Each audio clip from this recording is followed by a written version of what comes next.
Jorge. I think I may have dolled myself up on the wrong side of young. I'm just saying, I don't want people to think I'm ashamed of my age or anything. Hey! Hi, dolls. It's me, Wilma Fingerdoo, with the Fingerdoo review of RuPaul's Drag Race Season 15, Episode 6. And, as always, I want to kick things off by thanking this week's Tipperdoos. First off, my OG Tipperdoos, Darren Fancy, and as always, my Tipperdoo boyfriend, Vito. Thank you both. I love you, seriously. And thanks also to my YouTube Tipperdoos, Rainer Vilama. I hope the lighting is better for you this week, doll. Silly Dog Farms, and S. Smith. The S stands for sexy. Oh, it also stands for Shay. Cooey! And lastly, I have a new Patreon princess to welcome to the Fingerdoo family, Letty. Welcome, doll. I hope to see you at our next live chat. Did I mention that we do 2 live chats a month on Patreon? Well, we do. If you'd like to join the Tipperdoo Parade or join the Fingerdoo family on Patreon, the links are in the description box down below, except for that fabulous YouTube thanks button, which is just below this screen. Now, Jorge, drink me! Oh, look fancy. What's the occasion? No occasion? All right, I'll trust you. What is that? It's like a dry cranberry martini. Oh, that is what it is? Well, it's delish. Thanks, Jorge. Yummos. Okay, let's get to it. Right away, as Titties was all up in her feels after winning the lip sync. Being that close to sashaying was a cold slap of reality for this queen, and, well, she made the moment all about her. I know. I'm shocked, too. In fact, as Titty's relief of still being in the race distracted the other queens from bidding Amethyst a fond farewell, officially. Of course, the other queens congratulated Lux on her first win of the season, but she kind of diminished the kumbaya moment when she said she deserved it. There were side eyes is what I'm saying. Although Lux did redeem herself by saying that there was a moment there where she wasn't sure if the winner was going to be her or Malaysia. That said, Malaysia wasn't fooled. She felt that the other queens were thinking of her as an underdog. Personally, I think Malaysia's wrong. I don't think those other queens think of her at all. In fact, the only queen who seemed to be giving Malaysia a second thought was Mistress, whose only thought was that Malaysia lacks a certain taste level. Well, everyone has opinions, and the next day in the workroom, Malaysia announced she had heard that a little bird thought she should have been in the bottom last week. Mistress very quickly announced that it wasn't a little bird that chirped that shade. It was a big bird, and that big bird was her. But before the two queens could get into it, Ru arrived with this week's Maxi Challenge. The queens had to create Golden Gal girl groups. Wait, do you hear that? It sounds like the bottom of the barrel being scraped. Aura specifically was excited for this challenge because, as she said, this was her jam, and she felt she would finally be seen by the judges. Of course, that's not always a good thing. I have to admit I was rooting for Aura because, well, she was one of my early choices for top 4, and to be honest, she's been disappointing me so far. I'm so serious. Right away, the queens had to split themselves up into 3 groups of 4. Group 1 was Titties, Mistress, Marsha Cubed, and Lux. Group 2 was Lucy, Anitra, Robin, and Jax, which left Spice, Aura, Sasha, and Malaysia in Group 3. And what were these golden ditties the groups would be fighting for? Oops, spoiler alert. The first one was a heavy metal Rock of Ages anthem. There's a fat joke in there somewhere. No? The second song was a pure dyed-in-the-wool country toe tapper. And yes, toe tapper was my drag queen name in high school. And the final song was a hip-hop hip replacer. They better have the medic standing by, is all I'm saying. And to get the queens into a more mature state of mind, Ru called in the pit crew, a.k.a. the TikTok sensation, the old gays. I just love the old gays because they make even me look young. And the old gays weren't there to serve body yaddy yaddy. Did you notice the 6-pack on that one on the end? Seriously. They were also there to share the secret of being friends for years. Apparently it's laughter. Although if I were to walk around in a pink bathing suit like that, there would be screams of terror. And I wouldn't have to even wait to be their age. So the queens got down to work by first giving the 3 songs a listen. I don't think it was a surprise that Titties wanted hip-hop. She had practically made that choice without even listening to the track. Malaysia surprised me when she said she liked the metal anthem. And I wasn't surprised at all that no one wanted country. Spice thought it was a little too on the nose for old people to listen to country, to which I'd like to call shade. Lots of older people listen to lots of other styles of music. They'd have to. In some cases, they were around at the birth of these genres and instrumental in helping make them the cornerstones of music today. Like my friend Jane Wilkes, who I'm sure has never listened to a country song on purpose in her life. You don't believe me? Check out her Eldergoth YouTube channel. I'll put a link to it up here. Cooey, Jane! Needless to say, there was a bit of a fight between the groups for songs. I would have guaranteed that the fight would have been over the hip breaker, but no. Groups 1 and 3 wanted the metal anthem. They both saw the potential for humor in a granny metal band. Group 3 wasn't stupid. Seeing that there was a standoff for metal, they laid claim to the hip-hop number. Smart. And that was the creation of Metalgate between groups 1 and 3. No one was backing down, and Lux's attitude wasn't putting any gracious intent into the room. She felt her team should get metal because, well, she was already wearing a metal hat. I don't know what she was thinking. That hat looks plastic at best, but the look is way more Grace Jones than Rob Halford. And if you need me to tell you who Rob Halford is, you got another thing coming.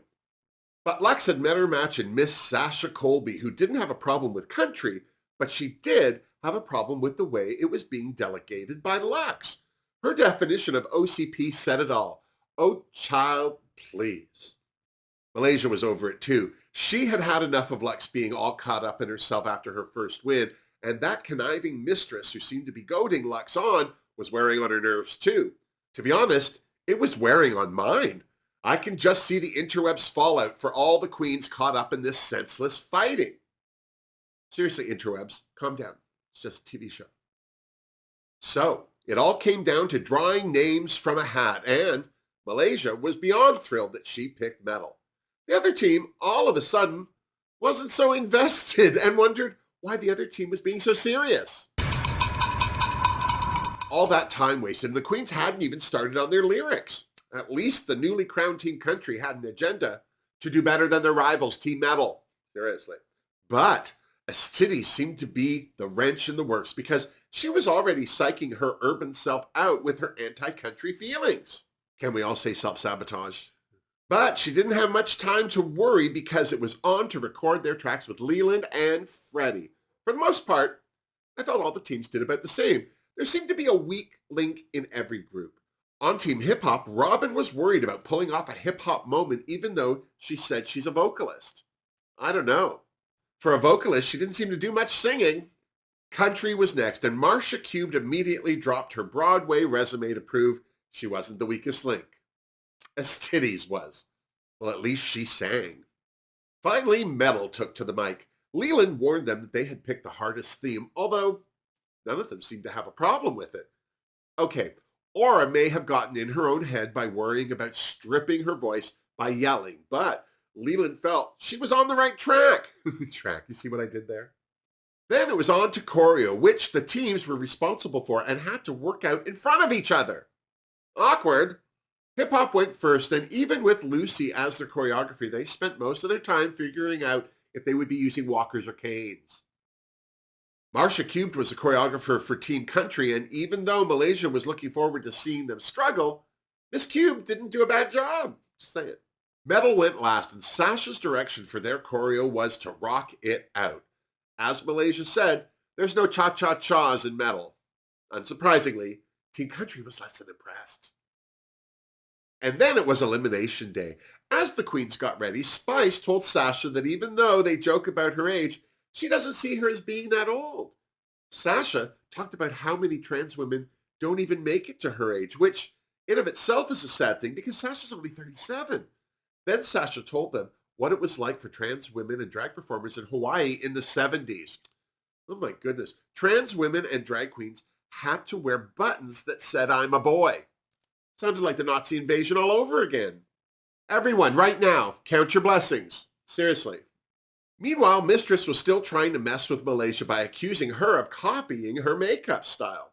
Apparently, this is how she shows love. Wait, Isn't she single? On the runway, Rue looks sumptuous in silver, and can I just take a moment to talk about this dress? Y'all know me, I'm very quick to read Miss Charles when she wears things that I think are a little too short. But this was breathtaking because of those hip pads. They're exquisite. Seriously. Michelle was perfect in purple. Ross was wearing a vest. And Megan Salter was beautiful in blue. Up first, Team Country, a.k.a. the Banjo Bitches. I have to say, I thought they did a good job for a bunch of queens who didn't want to do country in the first place. Seriously. Rockin' Old G's were next. My first thought was, thank God for Carol Burnett's comedy breasts. I'm surprised no one lost an eye. Lastly were the Old Dirty Bitches, and I have to say, for a bunch of supposed old gals, this team was the most athletic. There was at least one death drop I'm surprised they came back from. And then it was runway time. Category is tie-dye for. Anitra's barely there tie-dyed look was gorgeous, so I gave it a Fingerdoo, even though I thought it could have used a bit more fabric, just think. I was not a fan of Jax's look. Why was she wearing that Oompa Loompa colored bodysuit? And I think this outfit needed a little more dye in its tie. It bothered me, so I gave her a finger don't. Lucy's runway look was a tad on the boring side for me, but it still looked good, and it was tie-dyed, so Fingerdoo. Speaking of boring, Robin's runway was a safe choice too, but she looked good in it, so I gave her a Fingerdoo as well. Mistress's The Birth of Venus inspired tie-dye was gorgeous, so, well, she also got a Fingerdoo. I just love that Lux had tie-dyed hair to match the carpet. Outfit. Fingerdoo is what I'm trying to say. I didn't love Selena's look, but I didn't hate it either, so I gave her a Fingerdoo. As cute as Miss Cube's look was, this was a very selfish runway in my opinion. She looked like she was wearing what she wanted to wear, and tie-dye wasn't it, so I had to give her a finger don't. Seriously. Sasha's tie-dyed rainbow fantasy complete with chapeau was totally worthy of a Fingerdoo. I thought Aura's pantsuit was gorgeous tie-dyed those colors, so I absolutely gave her a Fingerdoo. Seriously. Although what's with the tree? Spice's two-piece tie-dye was cute, but, well, she's got to start working some different silhouettes. Seriously. Still, Fingerdoo for Miss Spice. Malaysia's Mae West-inspired look was a sherbet cloud with a distinctly pink corset. Still, she got a Fingerdoo for me. Then, before the critiques, Rue announced that the queens would be judged individually instead of in teams.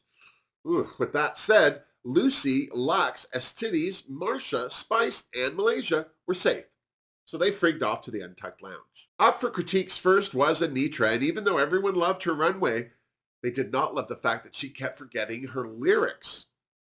Seriously, she wrote them. How could she forget them? As far as Jax's runway went, no one liked her orange bodysuit, and in the group performance, she seemed to be a beat or two ahead of the others. Apparently, that shows she's not a team player. I'm shocked. Robin got called safe by Michelle and that she seemed to be holding herself back. In her own defense, Robin admitted that she doesn't like to take risks, and that includes even trying new foods. Then why take part in a competition? Mistress was a hit with the judges in the challenge because she outshone the rest of her group and no one hated her runway. In fact, Rue asked her to help Marcia finish her makeup. Sasha was another hit with the judges during the challenge and on the runway. I'm not surprised. Aura's runway was a hit with Megan, but everyone loved her performance. Well, Aura did want to get noticed by the judges, and it got her misty. Bless. Back in the Untucked Lounge, Miss Cubed was confused as to why she wasn't in the top. Again! I'm sensing a theme with this one. Lux thought that because Mistress was the only non-safe queen from her group, she was thinking that she was this week's winner. Me too, if I'm honest. As emotional as Estides was at being in the bottom last week, she was just as emotional about being safe this week. Looks like her plans on going far in this competition didn't account for her being mediocre compared to some of these other queens. Lucy asked her why her group didn't go with hip-hop, especially since Estides seemed to like it so much. Estides said it was a group challenge, and she wanted to be a team player. Well, there's your answer. Of course, Metalgate came up again. Malaysia had an issue with being bullied by Lux's team to take the country track. Lux took umbrage over being called a bully, which is too bad because, Well, that's exactly what she and Mistress were being. Bullies. A bully dictates, which is exactly what they did. They told the other team that they were doing the country track as opposed to debating it and looking for a solution that worked for everyone. But then bullies rarely think that they're actually being bullies. If it had just been Lux doing the bullying, I could dismiss it as her being young and ignorant, but Mistress knows better and shouldn't have stoked Lux's fire. Seriously. Poor Marsha was so over the whole Metalgate thing, and she said as much. Well, that was definitely the wrong thing to say, because Malaysia went off. She told Miss Q pure and simple that when she was whining about the judges not liking her makeup, Malaysia didn't cut her off and go on about not being in the top. I have to say I was proud of Malaysia. Both Lux and Miss Cubed were trying to play off their earlier attitude and throw it back into Malaysia's face, and she wasn't having it. Although I do think she could have made her point a little more calmly. Choices. When the rest of the queens arrived, Aura was pleased to tell the room that she was in the top because being safe was giving the other queens permission to underestimate her. I loved Aura talking about how she was picked on for being feminine out of drag and that she was called a butch queen in drag. Talk about being caught between a rock and a hard place. Mistress also shared that she was in the top, but she didn't stop there. She gave Marsha Rue's message about finishing her makeup. Well, someone had to do it, seriously. As for who was in the bottom, it was clear that it was Anitra, Jax, and Robin, but that it would probably be Robin and Jax lip-syncing. Robin was a bit upset to be told that she's being safe, but it's clearly not the first time she's been told this, poor thing. Stop being safe! Something that was shared during Untucked was a one-on-one visit with the queens and the members of the old gays. I felt that this was very important because the OGs talked about how important friends are to them because they lost so many to AIDS in the 80s, and what it was like to live in secret because society wouldn't accept them for who they really were. I wish more young people would live outside their boxes and connect with people from different age groups. It's so easy to dismiss older people because maybe we dismissed our parents or teachers for not getting it. One thing's for sure, no matter how you feel on the subject, if we're lucky, one day we'll be the OG being dismissed by the children, no matter how lit we thought we were. Think about it. Back on the main stage, Aura was this week's winner. The queens in the bottom were Anitra, Jax again, and Robin Fierce. Anitra was safe, which left Jax and Robin to lip sync it out. Their song was the Bangles In Your Room. For a queen who was just told by the judges that she seemed to be holding something back, Robin Fierce did nothing to change that during this lip sync. So, when the music died, it was no surprise to me that Jax shantaed, and it was the lovely Robin Fierce who had to sashay away. Well, there you go. Another episode down. What do you think? Personally, I'm shocked. In my Meet the Queens episode, I thought Robin would be the season's lip sync assassin, but it turns out that Jax is. I also thought Robin would make it to top 4 over Jax. Not that I think Jax still has a chance. This was her third time in the bottom and her second trip in a row. Will she survive if there's a fourth? And what about Malaysia? Is she right to call Lux and Mistress bullies? Is Lux being delusional by not thinking that her actions during Metalgate were unnecessarily aggressive? Will Marsha ever put on enough makeup for Rue's liking? All we can do is tune into RuPaul's Drag Race next week to see how it all plays out, and when you're done, you come on back and you see me so you and I can compare notes. Now, before you go, please give this video a thumbs up if you liked it, subscribe to my channel if you haven't, and if you'd like to support the Fingerdoo review, there are links in the description box down below. Until next week, this is me! Bye! Seriously. My elegant, sophisticated martini. Yum. Oh. I thought it was so great to have gay people in their, well, above 60s, let's just say, there. Because I think I know when I was young, I thought old people were stupid. But then I often was the youngest person in a room. I matured very early. I was like going to the clubs at 15, but then I was 6'4". I looked older than some of the 30-year-olds, I'm just saying. But yeah, you get, I think young people think they're the first person or the first people to experience something or to discover something or to figure something out. I mean, when you think about Berlin in the 30s, oh my God. Nobody knows how to party like Berlin did in the 30s, I'm just saying. Not that I'm that old. I just read books, just saying.